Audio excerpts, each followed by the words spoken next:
Assalamualaikum warahmatullahi wabarakatuh. Kami dari kelompok 7 ini untuk materi pertama untuk materi kedua akan dibaca oleh Iris untuk materi ketiga akan dibaca oleh saya.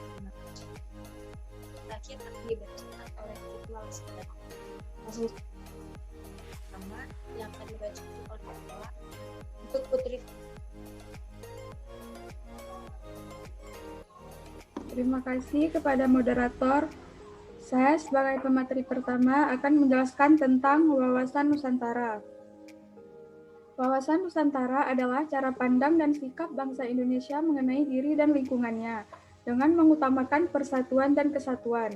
Wawasan Nusantara berfungsi sebagai pedoman, motivasi, dorongan, serta rambu-rambu dalam menentukan segala kebijaksanaan, keputusan, tindakan, dan perbuatan bagi penyelenggara negara di tingkat pusat dan daerah, maupun bagi seluruh rakyat Indonesia dalam kehidupan bermasyarakat, berbangsa, dan bernegara. Wawasan Nusantara bertujuan mewujudkan nasionalisme yang tinggi di segala aspek kehidupan rakyat Indonesia yang lebih mengutamakan kepentingan nasional daripada kepentingan individu, kelompok, golongan, suku bangsa, atau daerah. Kepentingan individu, kelompok, golongan, suku bangsa, atau daerah tetap dihargai selama tidak bertentangan dengan kepentingan nasional atau kepentingan masyarakat banyak. Terima kasih, saya kembalikan kepada moderator.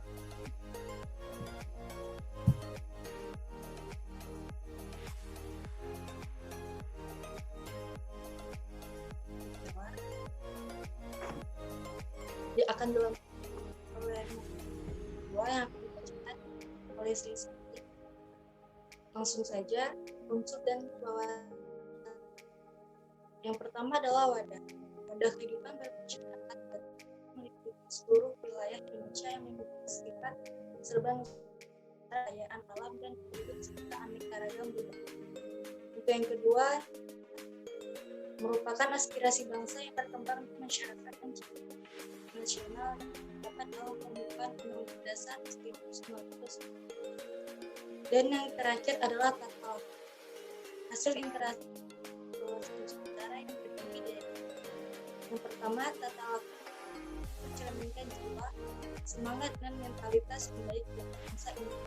Yang kedua yaitu adalah tata laku lahiriah, yaitu tercermin dalam tindakan, perbuatan dan perilaku dari bangsa Indonesia. Untuk materi yang ketiga akan dibacakan oleh Sabrina Rosalia.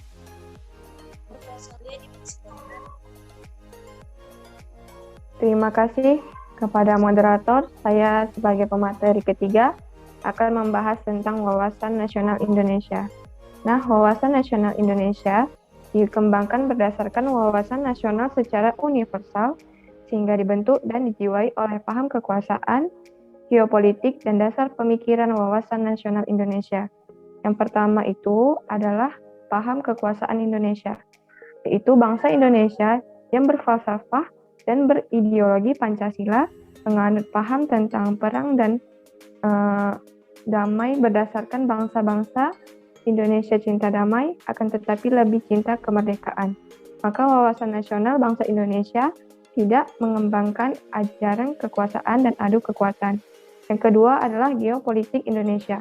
Indonesia menganut paham negara kepulauan berdasarkan arsipelago konsep, yaitu laut sebagai penghubung, daratan sebagai wilayah negara menjadi suatu kekuatan yang utuh sebagai negara kepulauan.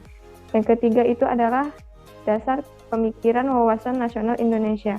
Bangsa Indonesia dalam menentukan wawasan nasional mengembangkan dalam kondisi nyata, yaitu Indonesia dibentuk oleh pemahaman kekuasaan dari bangsa Indonesia yang terdiri dari latar belakang dan kesejahteraan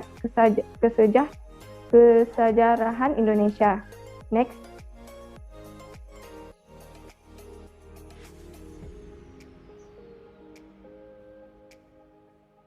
Selanjutnya saya akan membahas tentang wawasan Nusantara sebagai wawasan nasional Indonesia. Nah, wawasan Nusantara sebagai wawasan nasional Indonesia ini merupakan cara pandang dan sikap bangsa Indonesia mengenai diri dan lingkungannya yang serba beragam dan bernilai strategis, dengan mengutamakan persatuan dan kesatuan wilayah, dan tetap menghargai serta menghormati kebinekaan dalam setiap aspek kehidupan nasional untuk mencapai tujuan nasional. Terima kasih, saya kembalikan kepada moderator.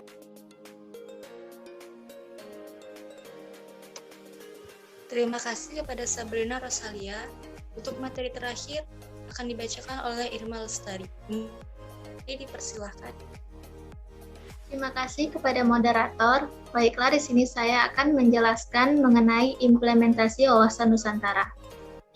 Penerapan wawasan Nusantara harus tercermin pada pola pikir, pola sikap, dan pola tindak yang senantiasa mendahulukan kepentingan negara.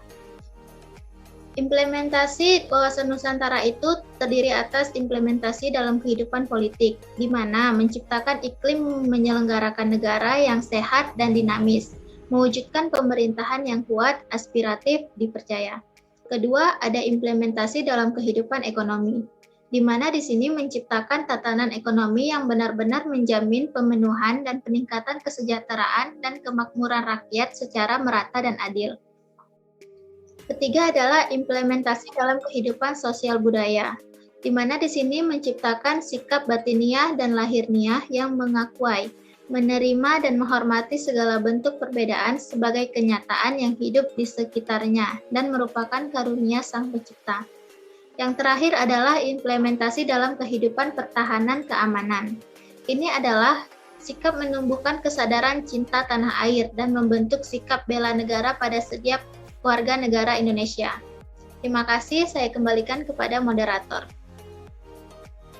Terima kasih kepada Irma Lestari penjelasannya. Di sini kami akan memutarkan satu video. Untuk Irma Lestari, silahkan.